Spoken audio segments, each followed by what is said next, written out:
Hello friends, मैं लोकेश वर्मा आप सभी का स्वराज आईएएस में स्वागत करता हूं।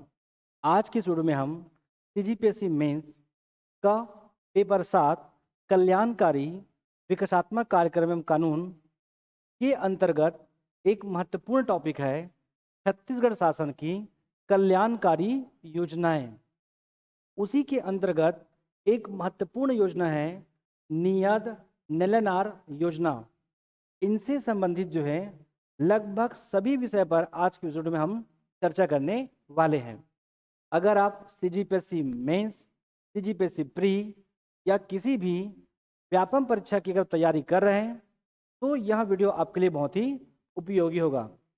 तो चलिए हम देखते हैं नियद नेलनार योजना। तो सबसे पहली बात है कि हम इस योजना को पढ़ रहे हैं तो इस योजना को पढ़ने में क्या कारण है पढ़ने का, या ये क्यों चर्चा में है। तो सबसे पहले हम पढ़ेंगे इस योजना के बारे में चर्चा में क्यों है। चलिए देखते हैं नियद नेलनार योजना। तो लिखा है बस क्या चर्चा में क्यों, ये क्यों चर्चा में है।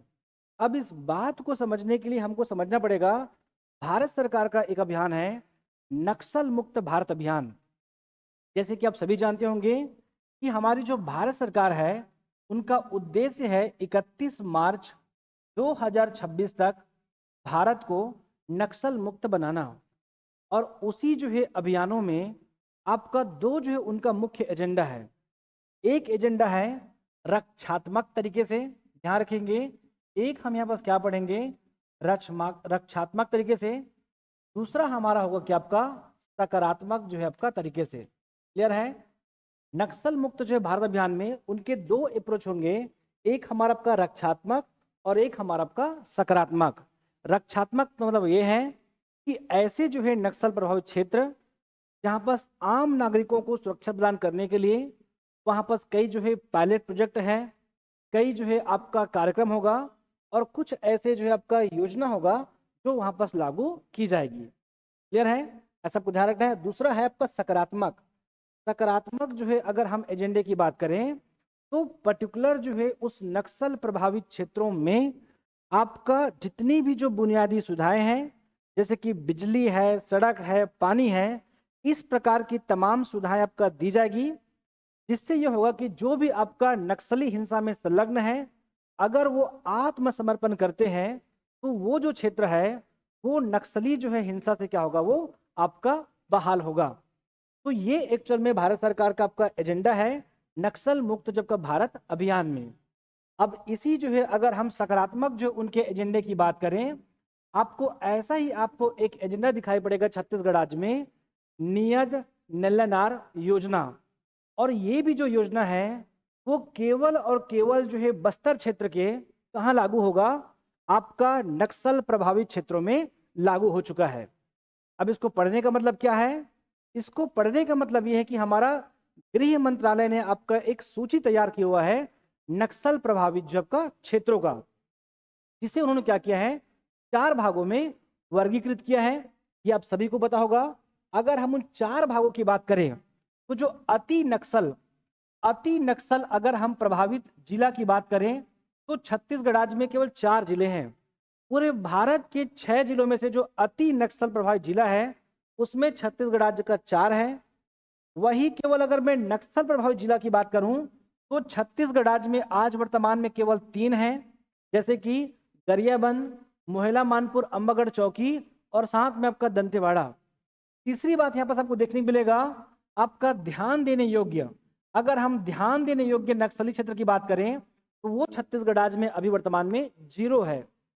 और वही अगर हम बात करें कि लिगेसी एंड जो है फर्स्ट डिस्ट्रिक्ट, मतलब ऐसे नक्सली क्षेत्र जहां पर बहुत ही माइनर या बहुत ही लंबे समय के दौरान बहुत ही छोटे क्षेत्रों में नक्सली मुठभेड़ या नक्सली एक्टिविटी आपको दिखाई देता होगा, ऐसे जिलों की संख्या की बात करें तो छत्तीसगढ़ राज्य में आज वर्तमान में 6 है। वैसे मान के चलता हूं कि ये सभी आपको ज्ञात होगा जो गृह मंत्रालय का जो नक्सल से संबंधित जो आंकड़े आए हैं उसमें।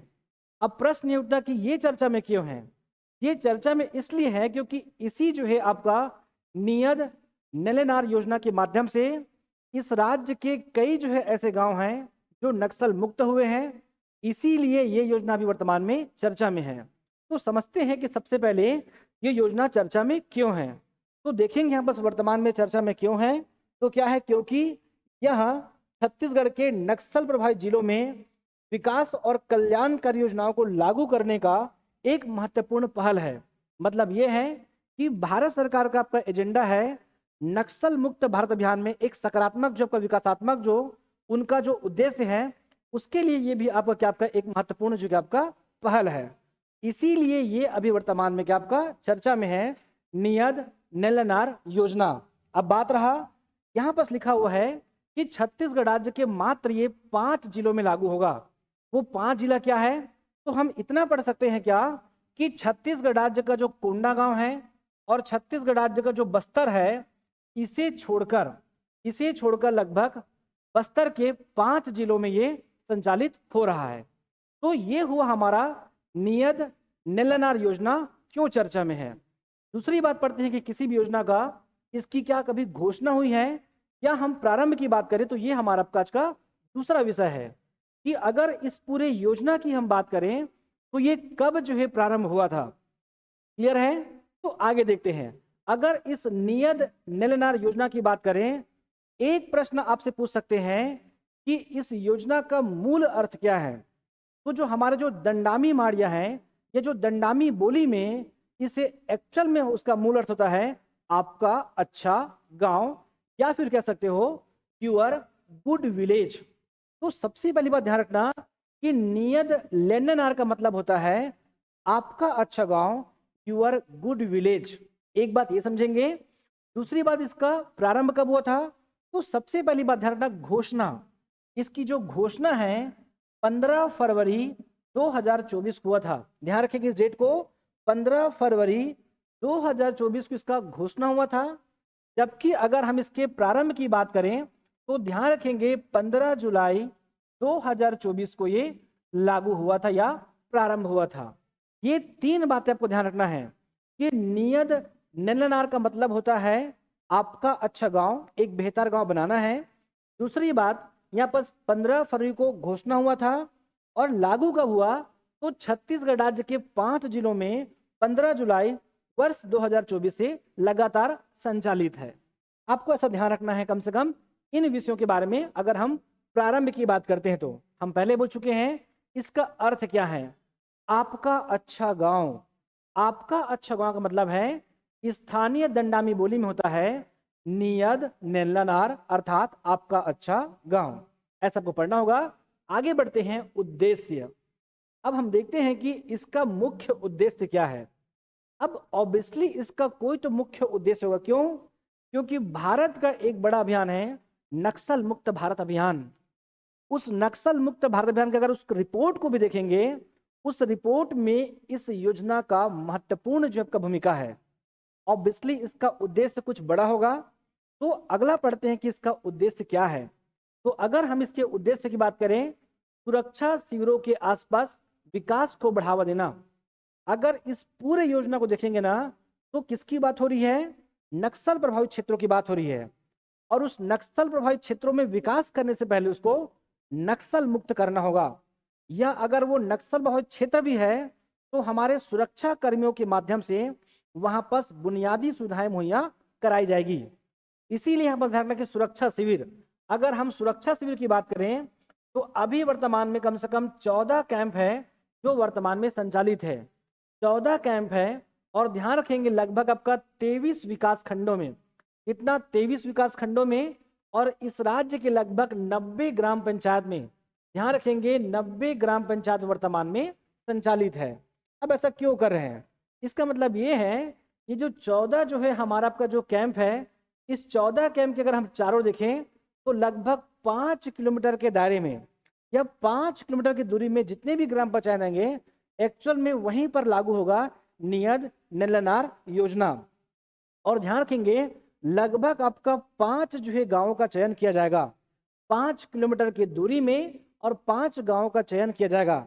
लेकिन साथ ही साथ ये भी ध्यान रखेंगे अभी का अपडेट ये कहता है कि जो हमारी जो राज्य सरकार की अगर आप अनुपूरक बजट की बात करें, उस अनुपूरक बजट में इस बात को उल्लेखित किया गया है कि कम से कम आगे चलकर 5 करोड़ की राशि का प्रावधान किया जाएगा और लगभग ध्यान रखेंगे आपका 53 जो है सीआरपीएफ जो है कैंपों की स्थापना की जाएगी। ध्यान रखेंगे, इस आंकड़े को ऐड कर सकते हैं आप कि 5 करोड़ की राशि का प्रावधान करने की संभावना है और लगभग 53 जो है आपका सीआरपीएफ कैंप जो है स्थापित किया जाएगा।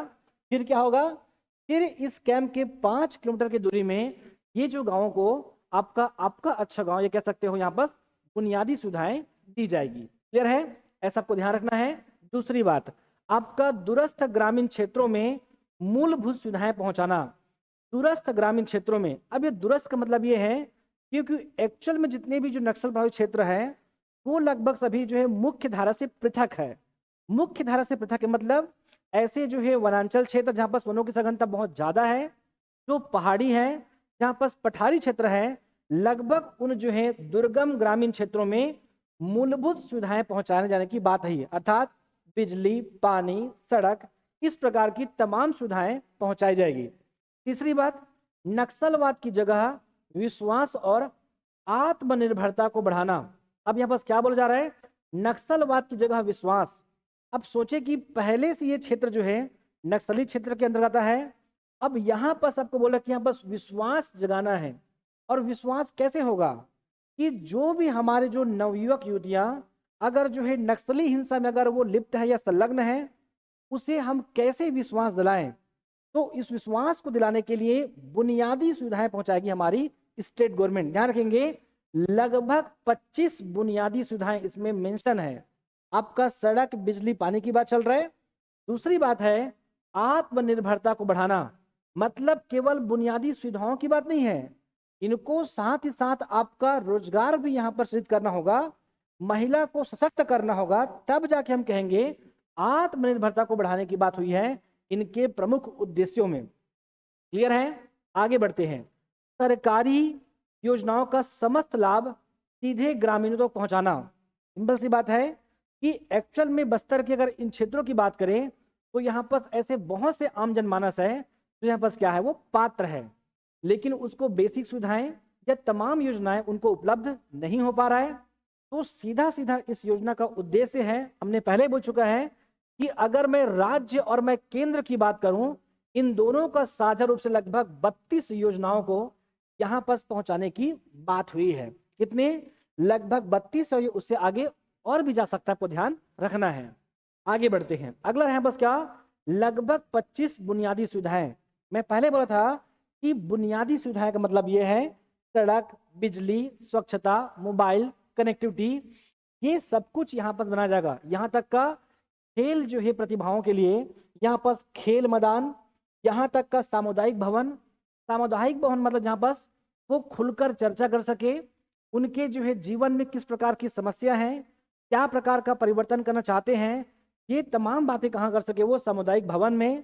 स्वास्थ्य के लिए स्वास्थ्य केंद्र, यहाँ तक कि आर्थिक विकास के लिए यहाँ पर सबका एटीएम, और यहाँ पर शिक्षा के लिए आपका स्कूल की स्थापना की जाएगी। ऐसा आपको ध्यान रखना है, कम से कम 25 बुनियादी सुविधाएं उपलब्ध कराया जाएगा। क्लियर है, चलिए आगे बढ़ते हैं। अगर उद्देश्य की बात करें तो नेक्स्ट यहाँ पर क्या, केंद्र और राज्य सरकार की समेकित पहुंच योजना। समेकित का मतलब यहाँ पर क्या कि साझा रूप से केंद्र और राज्य की तमाम महत्वपूर्ण योजना की बात करें, लगभग 32 योजना, जैसे कि प्रधानमंत्री आवास योजना, जैसे कि उज्ज्वला योजना, जैसे कि वन अधिकार पट्टे हैं, आपका छात्रवृत्ति है, और कौशल विकास से संबंधित महत्वपूर्ण योजनाओं को यहाँ तक आपका संचालित किया जाएगा। ऐसा आपको ध्यान रखना है। जैसे कि पीएम आवास है, आप सभी जानते हैं, ग्रामीण क्षेत्रों में प्रधानमंत्री आवास योजना आपका संचालित है। साथ ही साथ आपका उज्ज्वला गैस, इस योजना में इस बात का पुष्टि है कि कम से कम जो है जो नक्सल प्रभावित क्षेत्र में बस 4 गैस प्रत्येक वर्ष वितरित किया जाएगा, ऐसा इसमें आपका उल्लेखित है। तो इसी प्रकार से लगभग कितना 32 योजनाओं को यहाँ पर पहुंचाया जाएगा। क्लियर है, तो ये रहा इस योजना का मुख्य उद्देश्य। क्लियर है, क्योंकि किसी भी योजना को जमीन पर उतारने के लिए उनके कई जो है अलग अलग मुख्य जो कि आपका उद्देश्य होते हैं, जिनमें से ये महत्वपूर्ण उद्देश्य है। आगे बढ़ते हैं, बस क्या लाभान्वित क्षेत्र। अब प्रश्न उठता है कि इसका उद्देश्य तो काफी बड़ा है, काफी जो है कि आपका सुदृढ़ इनका उद्देश्य है। प्रश्न उठता है ये कहाँ लागू होने वाला है। तो यहाँ से भी प्रश्न बन सकता है कहाँ लागू होगा। यहाँ पर क्लियर मेंशन है कि बस्तर संभाग के मात्र 5 जिलों में। ध्यान रखेंगे, आपका कोंडागांव बस्तर को छोड़कर लगभग बस्तर के सभी जिलों में लागू होगा, अर्थात 5 जिलों में। और उन 5 जिलों में भी अगर आप देखेंगे ना, केवल और केवल जो है नक्सल प्रभावित क्षेत्रों में, अर्थात 23 विकास खंडों में, 23 विकास खंडों में और 90 ग्राम पंचायत में संचालित है। ध्यान रखेंगे, ये और भी इसमें वृद्धि हो सकता है, लेकिन अब तक का आंकड़ा ये कहता है 23 विकासखंड लगभग 90 गांवों को आपका अच्छा गांव या नियद नेलनार योजना में शामिल किया जा चुका है। क्लियर है, ऐसा सबको ध्यान रखना है। आगे बढ़ते हैं, प्रमुख विशेषता। अब प्रश्न है कि इतना बड़ा इनका अगर उद्देश्य है तो इस योजना में कोई तो विशेष बात होगी कि ऑब्वियसली जो है भारत सरकार का नक्सल मुक्त भारत अभियान, यहां तक का इस अभियान को भी एक प्रकार का ये समर्थन दे रहे हैं, तो ऑब्वियसली इस योजना की कुछ तो प्रमुख विशेषताएं होंगी। जैसे कि पहला है, केवल बस्तर अंचल पर केंद्रित है, बहुत क्लियर है। अगर आप देखेंगे छत्तीसगढ़ राज्य के, अगर मैं पूरे 7 जिलों की बात करूं, इस बस्तर का अगर हम इन 7 की बात करें, इस 7 में से तो हमारा आपका कांकेर है, नारायणपुर है, बीजापुर है और ये जो सुकमा है। पता है, भारत के 6 जो है अति नक्सल जो है प्रभावित जिला में से 4 तो केवल छत्तीसगढ़ राज्य में है। अगर मैं नक्सल प्रभावित जिला की बात करूं तो उसमें से भी हमारा जो दंतेवाड़ा है वो केवल नक्सल प्रभावित जिला है, जबकि ये तमाम 4 जिले किसमें आता है, अति नक्सल। ये कहाँ लागू हो रहा है, ये केवल और केवल आपका अति नक्सल और नक्सल प्रभावित जिला में लागू है, जबकि छत्तीसगढ़ राज्य के कोंडागांव और छत्तीसगढ़ राज्य के बस्तर में संचालित नहीं है। मतलब ये है कि ये आपका केंद्रीय है, अर्थात केवल और केवल बस्तर के नक्सल प्रभावित क्षेत्रों में लागू होगा। तो एक बात इसका प्रमुख विशेषता है, एक ही जगह पर लागू है। दूसरी बात, समग्र ग्राम विकास की अवधारणा। समग्र ग्राम विकास का मतलब ये है कि जिस नक्सल प्रभावित गांवों का यहाँ पर चुनाव किया गया है या जिस नक्सल प्रभावित गांव में ये आपका संचालित होगा, एक्चुअल में उस गांव का सर्वांगीण विकास करना, या कह सकते हो उनका समावेशी विकास करना। उस गांव में आपका भौतिक संसाधन, उस गांव में आपका वित्तीय संसाधन, उस गांव को आपका पर्यावरण की दृष्टि से भी क्या आपका एक बेहतर गांव बनाना है, इसलिए बोला गया है आपका अच्छा गांव। तो क्लियर है, समग्र विकास की अवधारणा है उसका प्रमुख उद्देश्यों में से। दूसरा है बहु क्षेत्रीय हस्तक्षेप। ऐसा नहीं है कि केवल उस गांव को अच्छा बनाना है तो केवल उसके कल्चर पे काम होगा, केवल बुनियादी सुविधाओं पे, ऐसा बिल्कुल नहीं है। वहां पर रोजगार की सुविधाएं उपलब्ध कराया जाएगा, रोजगार स्वरोजगार सृजित किया जाएगा, यहाँ तक कि उसमें महिलाओं को सशक्त बनाया जाएगा, यहाँ तक कि साथ साथ यहाँ के लोगों के जो है जीवन यापन को बेहतर बनाने के लिए यह जो योजना है वो प्रतिबद्ध होगा, और कई जो है अलग अलग आयामों पर और अलग अलग जो है पहलुओं पर, इसीलिए बहु क्षेत्रीय क्या आपका हस्तक्षेप। तीसरी बात, आपका जन भागीदारी आधारित योजना है। ये एक ऐसा योजना है, अगर हम ऊपर से राज्य सरकार से अगर बात कर, जब लागू किए, राज्य सरकार के साथ साथ में हमारे जितने भी प्रशासनिक अधिकारी हैं, कर्मचारी तो छोड़िए, जितने भी जनप्रतिनिधि हैं लोकल स्तर पर, वो भी इसमें आपका संलग्न होंगे। साथ ही साथ आपका जो पटेल है, जो मांझी है, जो जाति पंचायत का मुखिया है, यहाँ तक का आम जनमानस इस योजना के लिए अपनी बातों को रख सकते हैं, चाहे तो अपनी राय को प्रकट कर सकते हैं, और उनके रायों को यहाँ पर अमली जामा पहनाया जाएगा। इसीलिए ये एक जन भागीदारी आपका आधारित योजना है। दूसरी बात, निगरानी और आपका मूल्यांकन तंत्र। इसकी प्रमुख विशेषता यह है कि एक्चुअल में जो है किसी पर्टिकुलर जो है नक्सली क्षेत्र को नक्सल मुक्त करने के लिए, शांति बहाली करने के लिए बाकायदा जो है चरणबद्ध तरीके से, मैं पुनः बता दूं कि चरणबद्ध तरीके से सुचारू रूप से समय समय पर उसका ऑडिट किया जाएगा, समय समय पर उनका जो है एनालिसिस किया जाएगा, और किसी भी प्रकार की अगर चुनौतियां या बाधाएं उत्पन्न होता है तो उनका समय समय पर, नियत समय पर निराकरण किया जाएगा। ये एक्चुअल में इसकी मुख्य विशेषता है। दूसरी बात, स्थानीय आजीविका और कौशल विकास पर जोर। अब स्थानीय जो है आजीविका की अगर हम बात करेंगे तो स्थानीय आजीविका क्या होगा? एक्चुअल में ये एक ऐसा क्षेत्र है जहाँ पर वनों की सघनता है, तो वनों से संबंधित जितने भी महत्वपूर्ण उत्पाद हैं, एक्चुअल में उसके निर्माण के लिए प्रशिक्षण दिया जाएगा। साथ ही साथ आपका हस्तशिल्प कला के लिए क्षेत्र प्रचलित है बस्तर, तो हस्तशिल्प कला को बढ़ावा भी दिया जाएगा और साथ ही साथ उनके लिए व्यापार के लिए प्रशिक्षित भी किया जाएगा। ऐसा आपको ध्यान रखना है। साथ ही साथ आपका कौशल विकास ये इसी के अंतर्गत है। जब तक इसको प्रशिक्षित नहीं किया जाएगा, ये हमारा आपका उद्देश्य संभव है ही नहीं। क्लियर है? ऐसा आपको ध्यान रखना है। दूसरी बात, आपका स्थानीय संस्कृति और आवश्यकता के अनुसार विकास किया जाएगा। हम पहले ही बोल चुके हैं कि ये एक जो है आपका समावेशी योजना है, जिसमें सभी जो है पहलुओं पर ध्यान दिया जाएगा। आपका आर्थिक स्तर पर, यहाँ तक का सामाजिक स्तर पर, यहाँ तक का मानवीय जो है संसाधनों के स्तर पर, यहाँ तक कि भौतिक संसाधनों के साथ इसकी जो है आपका स्थानीय संस्कृति है, इनकी स्थानीय भाषा है, इनकी स्थानीय परंपरा है, उसे संरक्षित भी किया जाएगा। यहाँ तक उनको संरक्षण प्रदान कर उसे राष्ट्रीय स्तर पर प्रोत्साहित किया जाएगा। ऐसा आपको ध्यान रखना है। ये इनका प्रमुख उद्देश्य है। क्लियर है? अब अगली बात है इनकी प्रमुख उपलब्धियां। अब जब हम उपलब्धि की बात करेंगे तो आपके पास में कुछ आंकड़े हो। क्या आंकड़े हो? एक्चुअल में इस योजना को घोषित किया गया था 15 फरवरी को। ये ध्यान रखेंगे, इस योजना का जो घोषणा है 15 फरवरी 24 में किया गया था। जुलाई में ये प्रारंभ हुआ और लगभग आपका अगर 15 जुलाई फिर से आता है तो इसको 1 वर्ष हो जाएगा। क्या इस योजना की कोई महत्वपूर्ण उपलब्धि है? क्योंकि सीधा सीधा हम नक्सल मुक्त करने की बात कर रहे हैं, नक्सली क्षेत्र में विकास की धारा जो है बहनाने की बात कर रहे हैं, तो क्या इसकी कोई महत्वपूर्ण उपलब्धि है? तो बिल्कुल इस योजना की महत्वपूर्ण उपलब्धि है, जिसमें से एक है, पहला है कि बीजापुर में एक गांव है चिल्कापाली गांव। इस चिल्कापाली गांव में अगर देखें तो सबसे पहली बार पूरे आजाद भारत के इतिहास में आपका सड़क और बिजली जो है पहली बार यहाँ पर सबका उपलब्ध हो पाया है। ध्यान रखेंगे, क्या आपका बीजापुर का जो चिल्कापाली गांव है, इस गांव में सबसे पहली बार, मैं पुनः दूं, पहली बार और सड़क और बिजली यहाँ के आम जनमानस को प्राप्त हुआ है।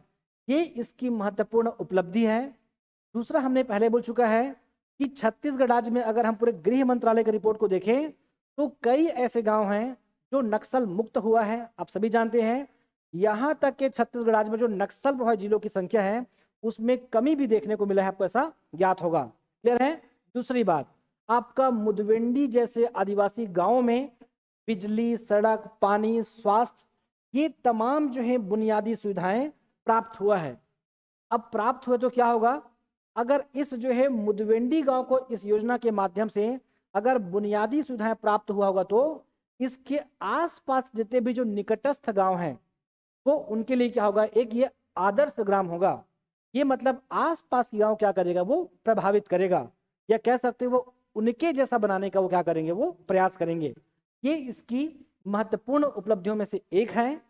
तीसरी बात, आपका अबुझमाड़ का एक गांव है कुतुल गांव, और इस गांव में पहली बार है बस क्या, बस सेवा और मोबाइल कनेक्टिविटी बहाल की गई है। मैं पुनः बता दूं कि यहाँ बस क्या कि बीजापुर का एक गांव है कुतुल गांव, इस गांव में पहली बार यहाँ बस क्या रहेगा, बस सेवा और साथ ही साथ आपका मोबाइल कनेक्टिविटी बहाल की गई है। जिससे क्या हुआ? जिससे ये हुआ कि यहाँ की यात्राएं और प्रशासनिक स्वास्थ्य में सुधार हुआ। क्लियर है?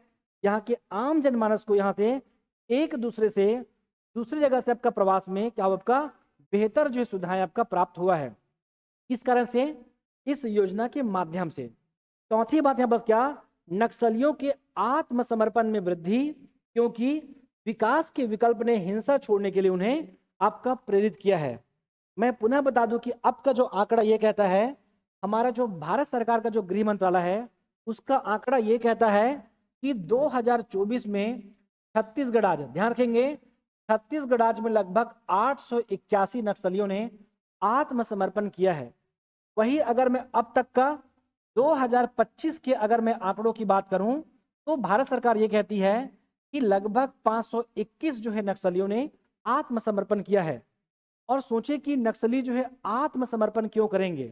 क्योंकि यहाँ बस क्या, जितने भी बुनियादी सुविधाएं हैं वह बस प्राप्त हो रहा है, साथ ही साथ उनके जीवन व्यापन के लिए जितने भी आपका सेवाएं हैं उन्हें देने के लिए ये योजना क्या आपका प्रतिबद्ध है। इसीलिए यहाँ बस क्या बहुत बड़ी मात्रा में नक्सलियों ने आत्मसमर्पण किया है। ये इसकी महत्वपूर्ण क्या आपका उपलब्धियों में से एक है। क्लियर है? तो ये रहा इस योजना की प्रमुख उपलब्धि। अब आगे बढ़ते हैं, योजना का महत्व क्या है। चलिए देखते हैं योजना का महत्व। तो इसके पहले हमने क्या बात किया था, हम इसके चर्चा के बारे में बात किए थे। चर्चा के बाद इसके प्रारंभ कब हुआ था, उसके बाद हम कहते हैं यहाँ पर कौन कौन सा लाभान्वित क्षेत्र है, फिर हम विशेषता की बात किए। अब हम अगला बढ़ते हैं, बस इसका महत्व क्या है।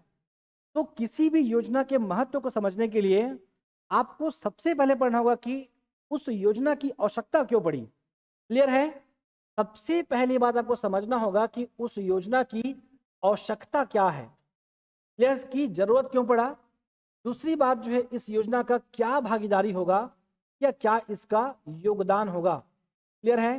क्या इसका योगदान होने वाला है, इस योजना की वैल्यू क्या है, और साथ ही साथ सबसे महत्वपूर्ण है सकारात्मक प्रभाव, कि इस योजना का क्या सकारात्मक प्रभाव होने वाला है बस्तर क्षेत्र में।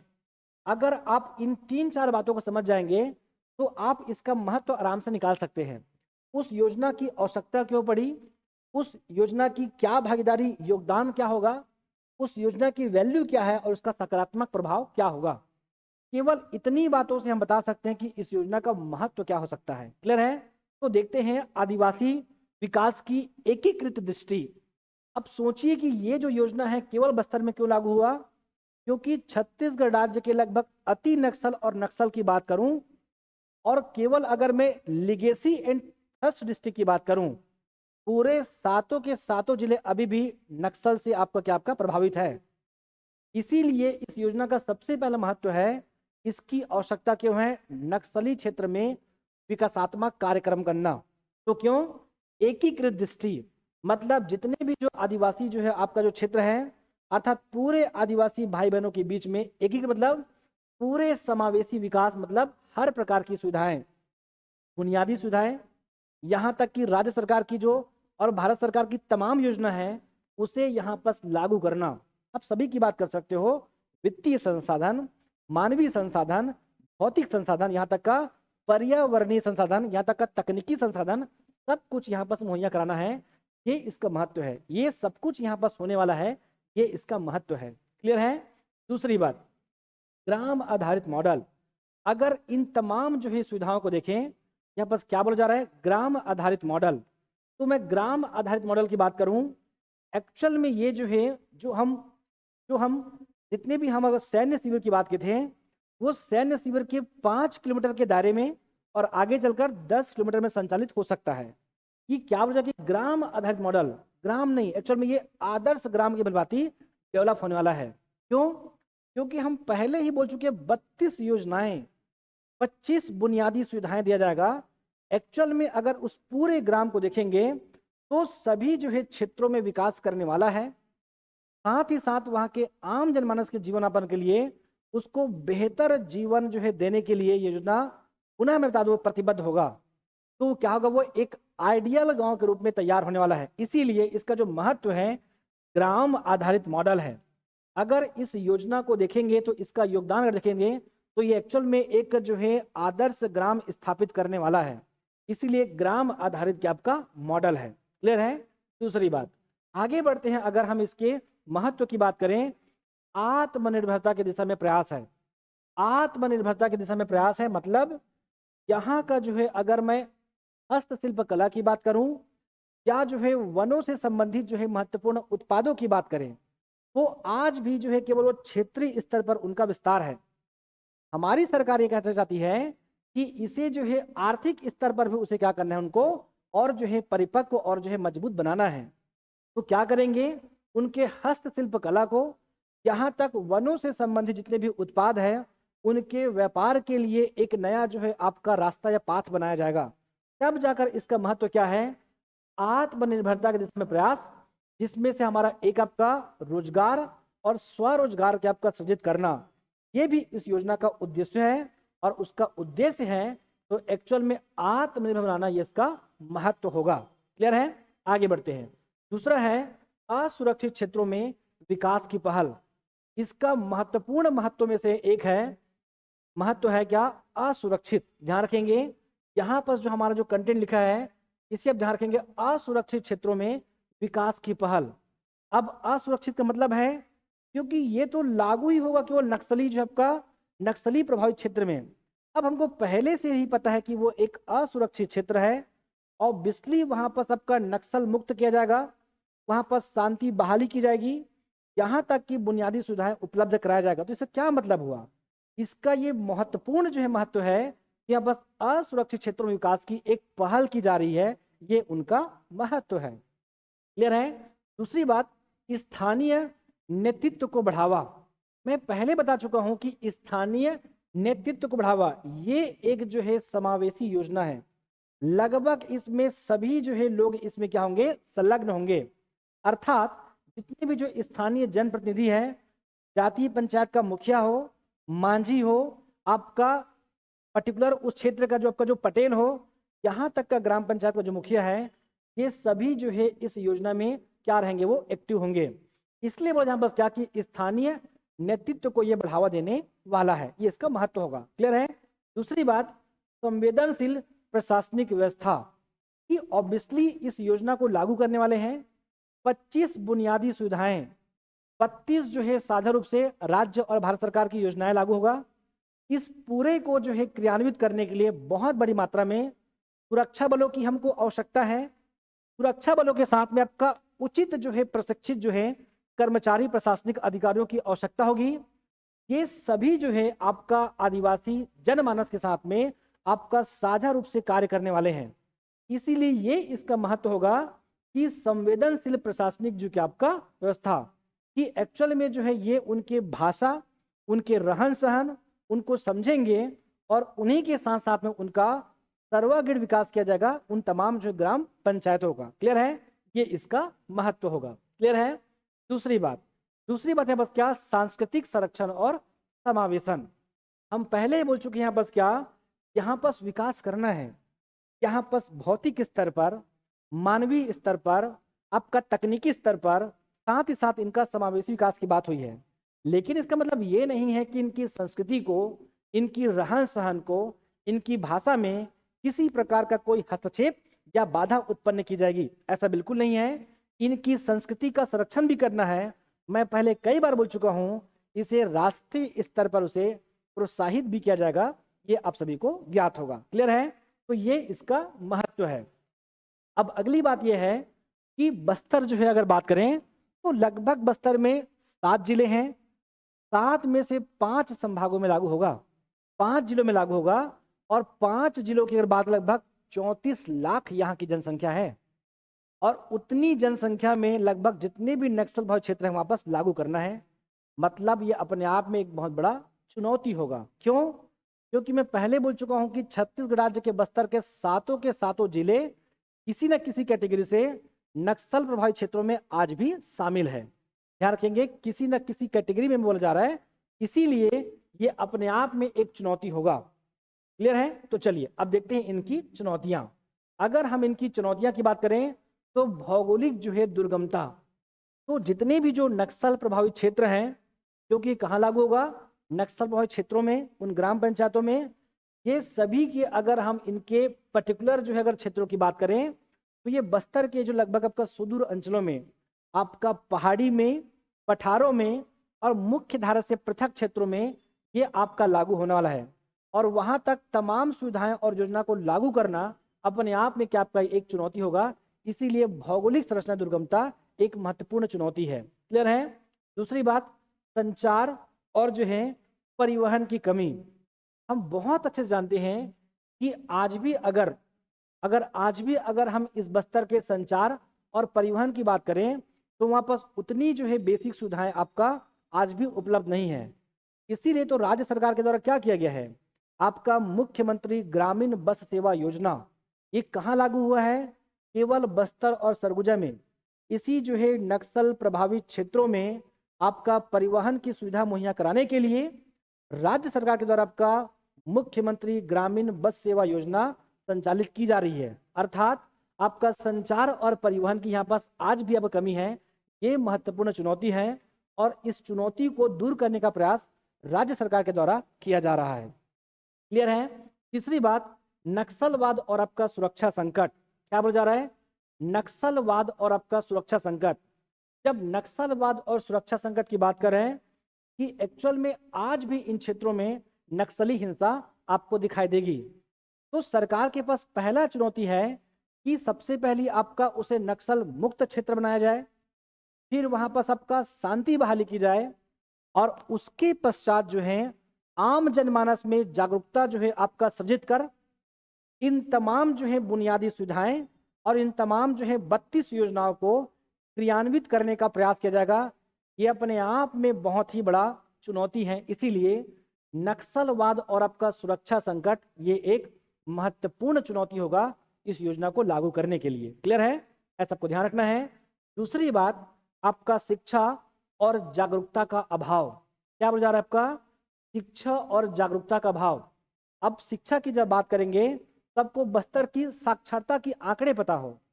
हमारा 2011 का जो रिपोर्ट ये कहता है कि छत्तीसगढ़ राज्य का जो बस्तर है उसमें आज भी जो है मात्र 53% लोग आपका साक्षर है। 2011 का आंकड़ा ये कहता है कि बस्तर संभाग में केवल 53% लोग क्या आपका साक्षर है।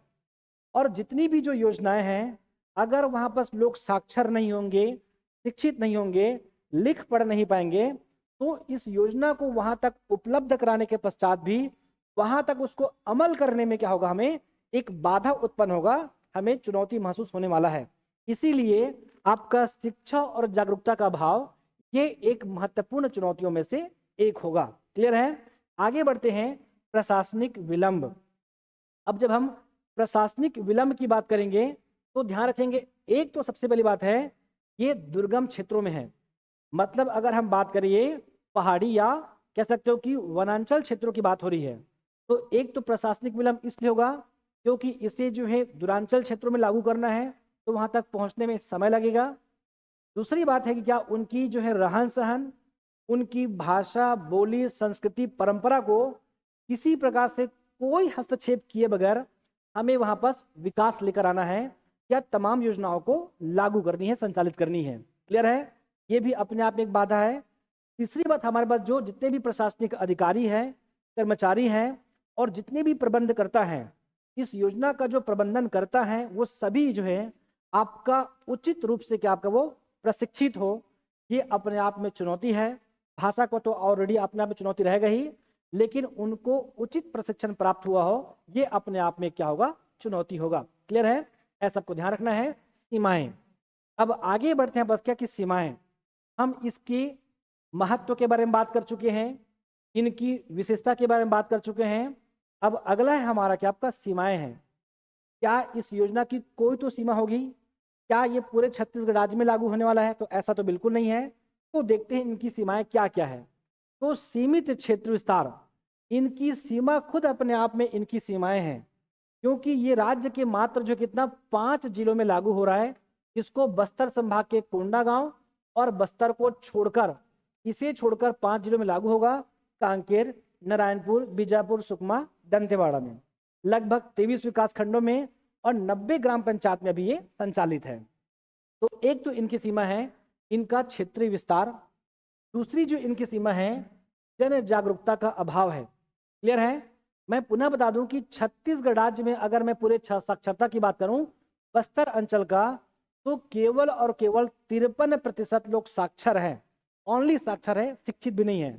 तो ऑब्वियसली इन क्षेत्रों में जागरूकता का अभाव है। ये इसकी क्या आपका सीमाएं हैं। मतलब आपको पहले यहाँ पर शिक्षित करना होगा, इसीलिए स्कूल की स्थापना की बात इस योजना में कही गई है। क्लियर है? चलिए आगे बढ़ते हैं। निगरानी और मूल्यांकन का अपर्याप्तता। क्लियर है कि क्या इसका समय समय पर ऑडिट होना और निगरानी करना, ये तो चुनौती है। चुनौती के साथ साथ हमारी सीमाएं हैं।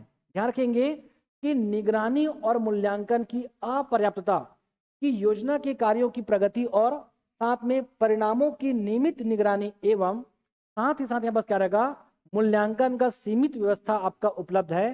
पूरे जो है आपका बस्तर अंचल की बात करें तो अर्थात प्रबंधकर्ता है, प्रशासनिक अधिकारी है और जितने भी कर्मचारी और सहयोगी हैं वो हमारे पास अभी वर्तमान में सीमित रूप से आपका उपलब्ध है। ये इनकी सीमाएं हैं जिसे हमको बढ़ाना होगा। क्लियर है? चलिए आगे बढ़ते हैं। क्रियान्वयन में प्रशासनिक जो है आपका बाधाएं, हम किसकी बात करें? क्रियान्वयन में प्रशासनिक जो है बाधाएं।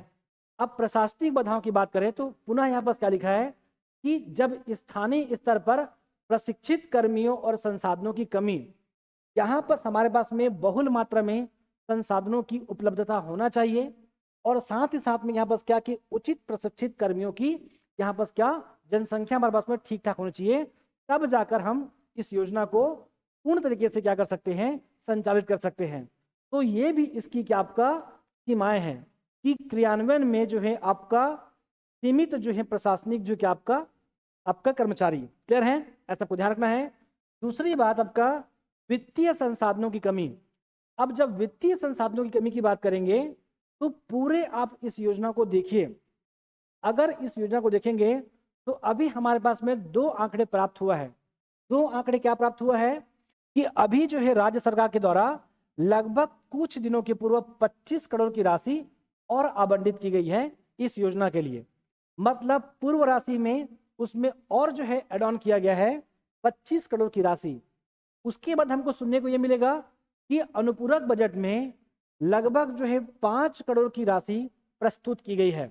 मैं पुनः बता दूं कि अनुपूरक बजट में लगभग 5 करोड़ की राशि यहाँ पर क्या किया गया है, आपका उल्लेखित है उस अनुपूरक बजट में।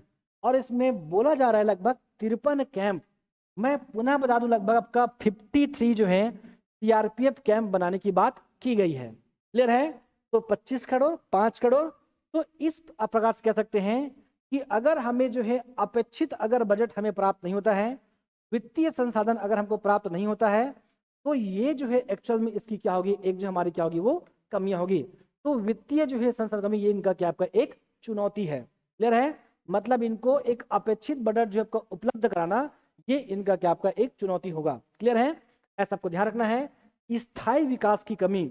अब स्थायी विकास की कमी का मतलब है इस योजना को देखिए, ये योजना जब अभी लागू हुआ है तो कब लागू हुआ है? 15 फरवरी 2024 उसकी घोषणा हुई थी, जुलाई 2024 में ये लागू हुआ है। प्रश्न है कि इस योजना में अब तक कहीं हमको देखने को मिला है ये कोई पंचवर्षीय योजना है, कोई 10 वर्षीय योजना है, या 2030 तक हमारा आपका बस्तर को नक्सल मुक्त करना है। इस योजना में इस बात की पुष्टि नहीं है। नक्सल भारत जो मिशन में आपका ऑलरेडी ये बात उल्लेखित है। क्लियर है? प्रश्न ये है कि ये जो है अगर लंबी अवधि के लिए अगर ये संचालित होता है ये बहुत बेहतर होगा। अगर ये अल्पकालिक समय अवधि के अगर लागू होता है तो ये भी अपने आप में क्या आपका एक ये क्या होगा, चुनौती होगा, स्थायी विकास की कमी। क्लियर है? ऐसा आपको ध्यान रखना है। अब अगला हमारा लास्ट है संभावनाएं। क्लियर है? नियत नीलनार योजना की क्या संभावना है? क्लियर है? इसे ध्यान से पढ़ेंगे क्या संभावना बन सकती है, क्योंकि अगर हमारी राज्य सरकार का इस योजना का इतना बड़ा उद्देश्य है, इतनी सारी उनकी अगर विशेषताएं हैं, क्लियर है, और भारत सरकार के एक महत्वपूर्ण अभियान में ये भी क्या आपका उसी विकास के पथ पर आगे बढ़ रहा है, तो इसका कोई ना कोई तो इनकी संभावनाएं हम क्या कर सकते हैं, मूल्यांकन कर सकते हैं। जैसे कि बस्तर के सुदूर दुर्गम क्षेत्रों में एकीकृत विकास, इस योजना को देखेंगे तो केवल नक्सल प्रभावित क्षेत्रों में लागू हुआ है। हम कह सकते हैं कि अगर ये योजना सफल होता है तो बस्तर के सुदूर दुर्गम क्षेत्रों में एकीकृत अर्थात आपका सर्वांगीण समावेशी विकास होगा। मतलब लगभग सभी पहलुओं पर अगर उस पर्टिकुलर गांव में अगर किसी प्रकार की कमी है, लगभग सभी पहलुओं पर यहाँ पर विकास किया जाएगा। सबको ध्यान रखना है। क्लियर है? ये पहली बात। दूसरा है नक्सल प्रभावित क्षेत्रों में शांति बहाली करना। मैं बताया ना कि जो 5 जिलों में लागू है वो 5 जिले अभी भी नक्सल प्रभावित जिलों में आता है। जैसे कि हमारा आपका कांकेर है, नारायणपुर है, बीजापुर है, सुकमा है। ये पूरे भारत के 6 अति नक्सल प्रभावित जिलों में से 4 केवल छत्तीसगढ़ राज्य में है। जबकि ये कहाँ लागू हो रहा है? ये लागू हो रहा है आपका दंतेवाड़ा में। ये छत्तीसगढ़ राज्य का नक्सल प्रभावित जिला है। पांचों के पांचों आपका नक्सल प्रभावित है। अगर यहाँ पर अगर योजना सही तरीके से लागू हुआ, क्रियान्वित हुआ, तो यहाँ पर क्या होगा, नक्सल क्षेत्रों में शांति बहाली होगी, ये इसकी क्या आपका संभावनाएं हैं। तीसरी बात आपका स्थानीय रोजगार का सृजन। स्थानीय रोजगार का सृजन हम पहले बोल चुके हैं, नारायणपुर बीजापुर के जितने भी जो आपका जो जितने भी हमारे जो नवयुवक हैं, नवयुवतियां हैं, वो सभी यहाँ पर कहाँ आपका रायपुर और यहाँ पर प्रशिक्षण प्राप्त कर रहे हैं। जबकि उसी जो है पर्टिकुलर गांवों में आपका हस्तशिल्प कला से प्रशिक्षित किया जा रहा है, उसको बढ़ावा दिया जा रहा है, उससे रोजगार स्वरोजगार क्या होगा, सृजित होगा, ये इसकी संभावनाएं हैं। तीसरा आपका स्थानीय ग्राम पंचायतों का आत्मनिर्भर बनना। मैं पहले बोल चुका हूं कि ये एक आपका आदर्श ग्राम के रूप में स्थापित होने वाला है, जो वहां पर सबका सर्वांगीण विकास होगा, उस राज्य में उस पर्टिकुलर गांव को आत्मनिर्भर गांव बनाएगा। साथ ही साथ वहां का जो आम जनमानस है, उनके जीवन को जो है बेहतर बनाने के लिए ये योजना खुद अगर प्रतिबद्ध है तो एक आदर्श ग्राम के रूप में स्थापित होगा तमाम गांव। इसीलिए स्थानीय ग्राम पंचायतों का आत्मनिर्भर बनना। क्लियर है। दूसरी बात महिला सशक्तिकरण। अब इसके लिए हमको आंकड़ा पता हो, ये जो योजना है ये 5 जिलों में लागू हुआ है, जिसके लिए 159 जो है 159 जो है आंगनबाड़ी जो है इसमें आपका संलग्न है। ध्यान रखेंगे हमारी राज्य सरकार की जो आंकड़ा क्या कहता है, 159 जो है आपका आंगनबाड़ी के जितनी भी जो आपका इसमें महिलाएं हैं वो सभी इसमें एक्टिव है इसको संचालित करने में। तो महिला सशक्तिकरण यहाँ पर होगा ही होगा। दूसरी बात है बस कि आपका आदर्श ग्राम विकास मॉडल की राह आसान होगा। हम पहले बोल चुके हैं, इसके पूरे अगर मॉडल को देखेंगे, इस योजना के बुनियादी सुविधाओं को और तमाम योजनाओं को अगर हम बस लागू करते हैं, एक आदर्श गांव के रूप में स्थापित होगा, जो अपने आसपास के निकटस्थ गांवों के लिए एक उदाहरण जो क्या करेंगे वो प्रस्तुत करने वाले हैं। तो ये उनकी क्या आपका संभावना है। और अगला बात है आपका पर्यटन की संभावनाएं। हम पहले बोल चुके हैं कि उस समावेशी विकास में कि पर्यावरण को ध्यान में रखते हुए इस पर्टिकुलर जो है नक्सल प्रभावित क्षेत्रों में गांवों का विकास किया जाएगा। और उस गांव के विकास में केवल पर्यावरण की बात नहीं है, उनकी संस्कृति को, उनकी परंपरा को, उनके रहन सहन, हस्तशिल्प, ये सभी को किसी प्रकार का हस्तक्षेप किए बिना उनका जो है सर्वांगीण विकास किया जाएगा। और अगर इस प्रकार का एक आदर्श ग्राम अगर स्थापित होता है तो ऑब्वियसली जो है अलग अलग क्षेत्रों से लोग उसे देखने आएंगे। तो यहाँ बस क्या होगा, पर्यटन की संभावना यहाँ बस क्या होगी, सृजित होगी। तो ये रहा हमारा आपका नियद नेलनार योजना, आपका अच्छा गांव योजना की संभावनाएं। क्लियर है। तो आप इन तमाम जो है विषयों को समझते हुए नियद नेलनार योजना को इस प्रकार से पढ़कर देख सकते हैं। इसी प्रकार से आगे चलकर हम छत्तीसगढ़ राज्य के और जो है तमाम योजनाओं को मैं लेकर आता रहूँगा। CGPSC प्री, आपका मेंस और व्यापम के तमाम एग्जामों की दृष्टि से। क्लियर है। अगर आपको हमारा यह वीडियो पसंद आता है आप लाइक कीजिए। आप अगला हमारा जो वीडियो है किस योजना पर चाहते हैं, जैसे कि सुशासन तिहार है, तो आप हमें कमेंट कर सकते हैं। तीसरी बात, अगर आपको हमारा यह वीडियो पसंद आता है आप सब्सक्राइब करना बिल्कुल भी ना भूलें। आप सभी का धन्यवाद।